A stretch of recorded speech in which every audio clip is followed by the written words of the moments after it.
guys, a little shaky cam time, just to show you what I'm up to so far with the modifications on the Pontiac Ventura.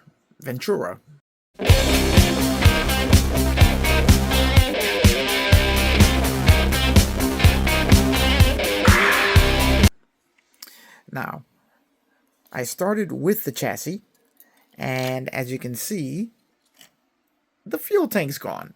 What? Bro, what are you talking about, man?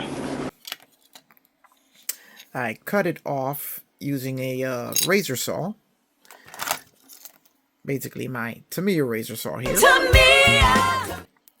With my hobby knife, my Tamiya scriber, marks with the scriber, just to dig a little bit of a trench there, to give the razor saw something to bite into. I just used the saw to cut at the edge of the tank and cut it right out of the floor pan. And it all went pretty good, except for this corner here, which got a little bit rough, as the saw just took an upward pitch and I cut into the tank. Oh no! So what I had to do is that I had to rebuild the seam line of the tank using some sprue that I have here. I used my evergreen styrene strips. I cut them down. I bought quite a few different sizes. I cut them down, glued them to the underside of the tank, and then just shaped them. Let's see if we can give you a good look at it. Shaped them with my sanding sticks, and boom, now we have reinstalled the seam of the fuel tank. You did it! Congratulations! Now I cut off the two leading straps that hold where the fuel tank straps attach, because I just thought that would look better than cutting across them and leaving them there, because now we have the fuel tank straps still attached to the fuel tank, and that'll also kind of serve as little handles to lift the fuel tank off of the chassis. And look at this. Moebius, as I found out that's how they're pronounced, has their label right inside the fuel tank. So let's pull back a little bit, give you guys a good look at this. So now I can use my battery pack to lay on the fuel tank there, so that when I'm ready to change the batteries and the thing, basically I just lift the fuel tank off and there's my battery pack there. Now I just have to rig the magnets on it, which I'm going to do by laying some styrene strips on the inner edge of the fuel tank here to give me a place to put my magnets, and then apply magnets to the inside of the fuel tank itself. And that ought to give us a way to lock the fuel tank down once the battery is installed.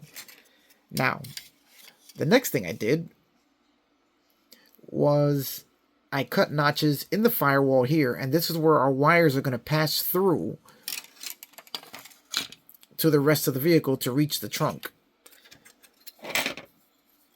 Now, I've got the interior panels here, because I wanted to make sure, and that looks like the front panel there. Or maybe not. Hold on, let's see. Maybe, no, this is the panel for this side.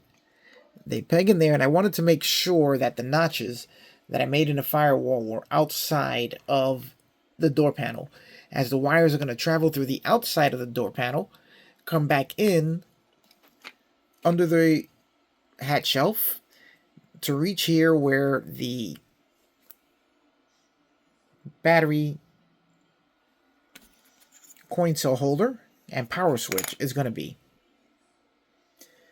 So it looks like I have basically everything worked out for how the wires are going to run through the car.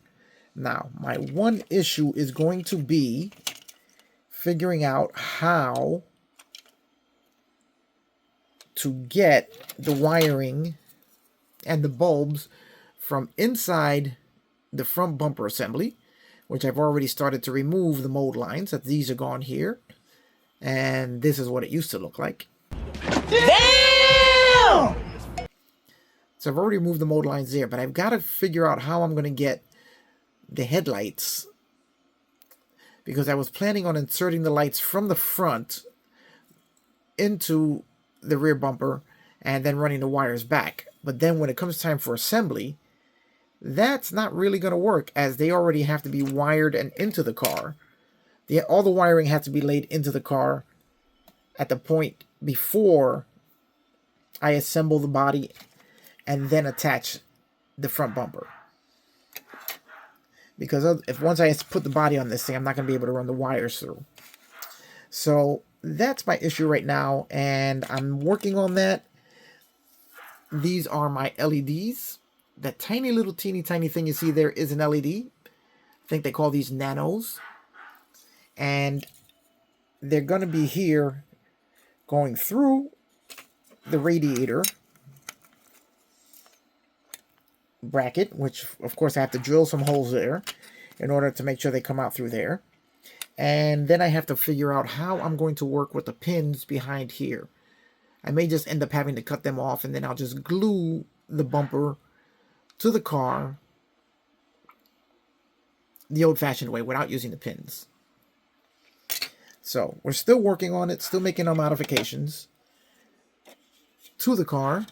I haven't done anything to the body yet other than clean up the few little mold lines, and I managed to deepen the panel lines on the trunk here. Definitely have to deepen them up, because you can see how shallow the lines are in the body. So that looks a whole lot better. And we're going to have to do the doors next.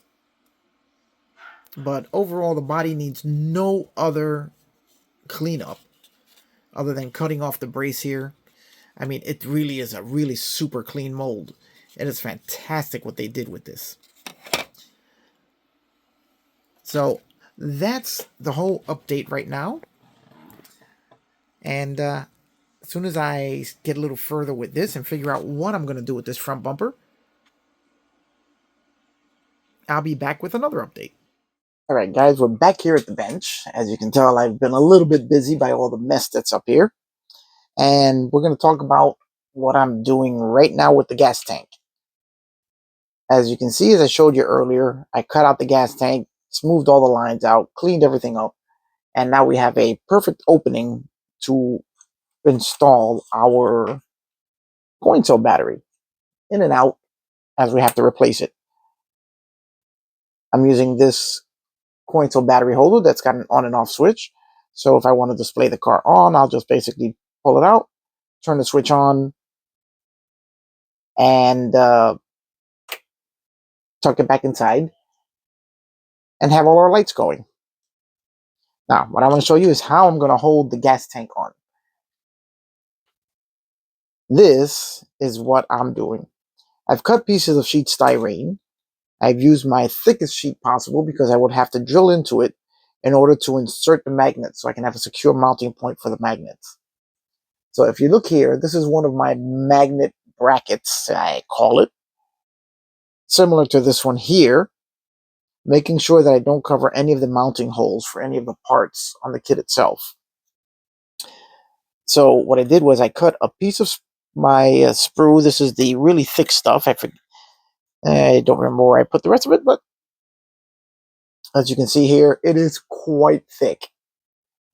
Gives me enough material to work with so I can drill in, install the magnets, and have a flush mount to the magnet.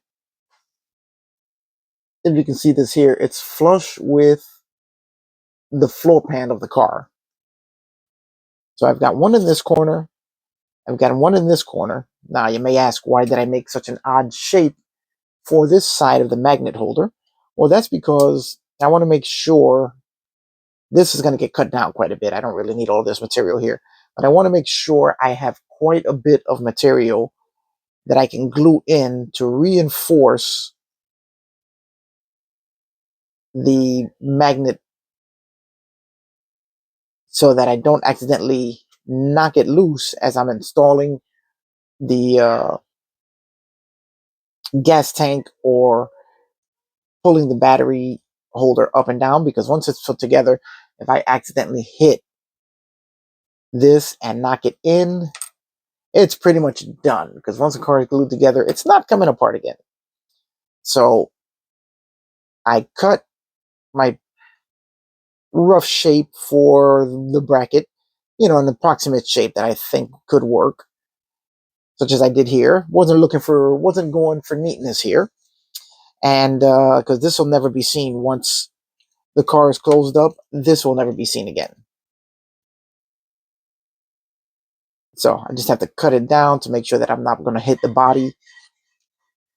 So once that's done, now I'm going to be cleaning up these shapes, because all I want to see here on this side is the magnet in the corner.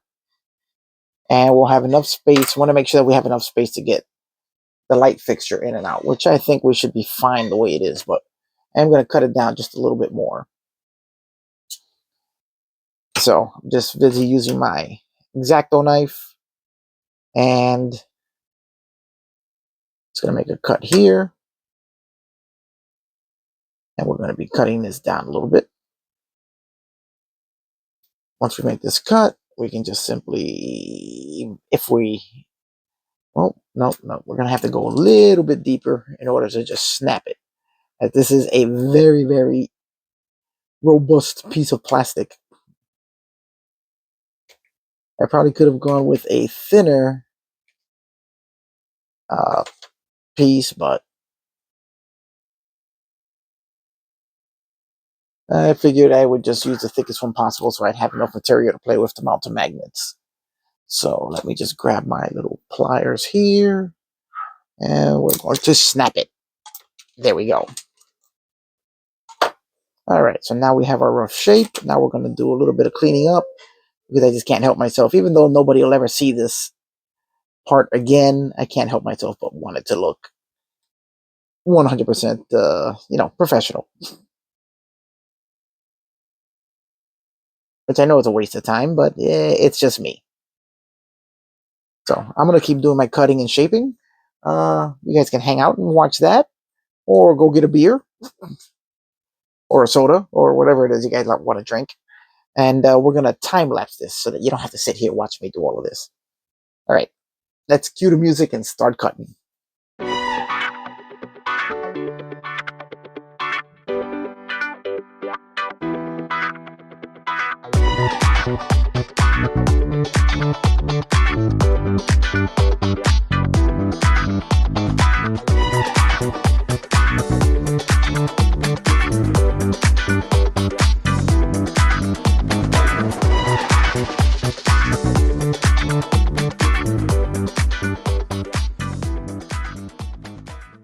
Now we'll put a little accelerator on it and let it sit for a minute, and then we'll give it a shot.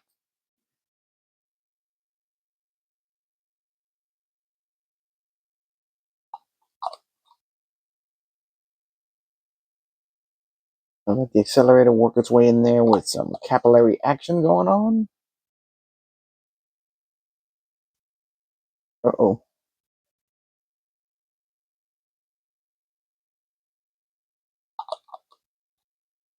Even with the accelerator in it, it's going to need a couple of minutes to harden. Well, not even a couple of minutes, maybe like a couple of seconds, but I really got to get it in there to get it to work.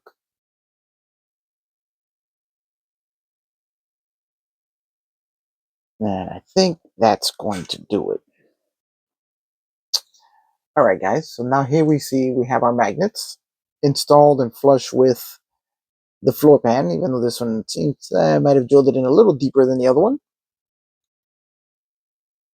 Got our fuel tank here.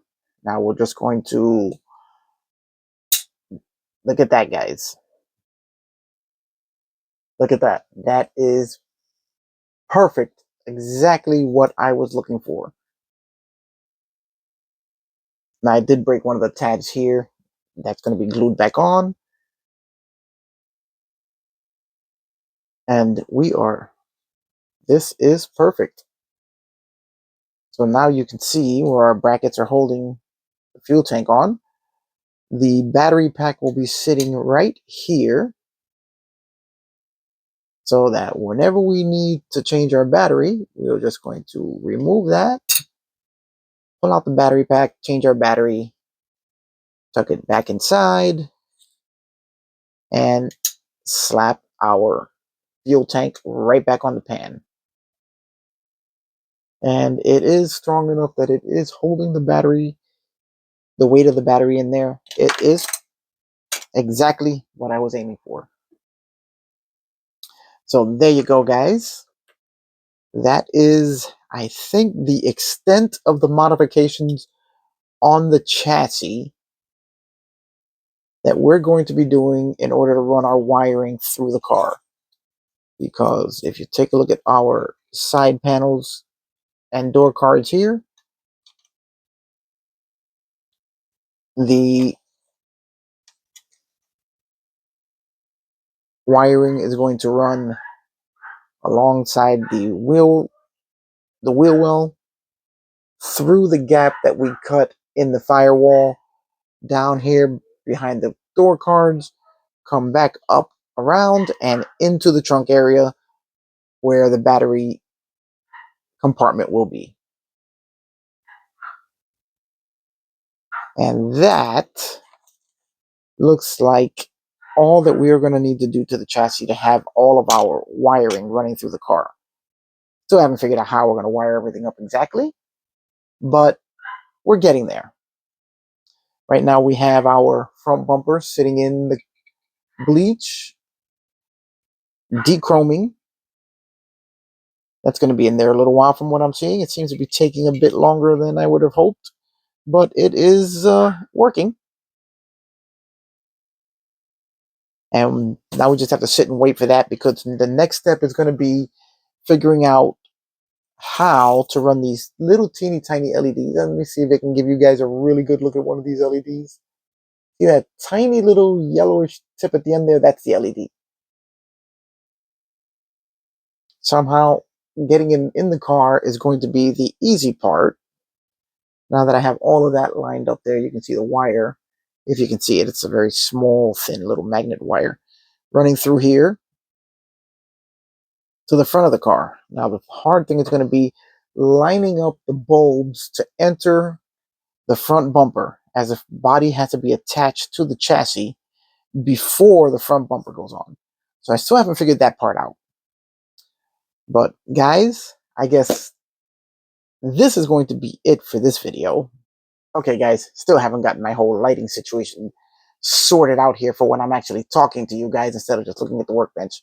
But I think this is going to work.